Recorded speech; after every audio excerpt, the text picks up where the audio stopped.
IQ का एक term है जो हम बहुत ज्यादा सुनते रहते हैं। इसका फुल फॉर्म क्या होता है, पहले तो ये चीज, इसको फुल फॉर्म में हम बोलते हैं इंटेलिजेंस कोसेंट, है ना। सो इंटेलिजेंस कोसेंट क्या है कि आपकी बुद्धिमत्ता, और इससे रिलेटेड कई सारे टेस्ट भी होते हैं जो साइकोलॉजिस्ट ने डेवलप किए हैं, जिससे हम मेजर कर सकते हैं कि किसी का आईक्यू कितना है, क्या है। आईक्यू एक मेजरमेंट है, यानी एक आप कह सकते हैं एक नंबर है, जैसे सपोज 90। तो ये इंडिकेट करता है कि इन कंपैरिजन टू अदर्स और in comparison to your age, कि जैसे आप 20 साल के हैं तो आपका आपका जो बुद्धि है यानी आईक्यू है वो कितनी है, तो इसको रिप्रेजेंट करता है।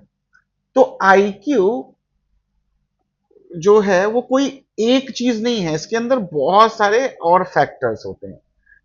ऐसे नहीं कह सकते ये आईक्यू है, जैसे आपने उसको मेजर कर लिया हो गया, नहीं। आईक्यू के कई सारे कंपोनेंट होते हैं, जैसे reasoning, problem solving, and you can say abstract thinking,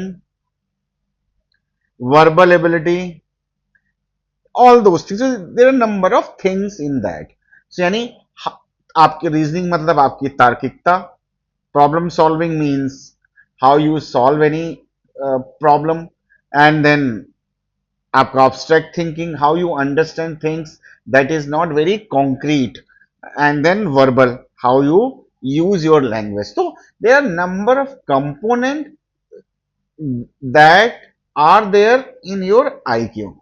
So we measure these things. So that is IQ. And how we calculate IQ, ये हम समझते हैं एक चीज।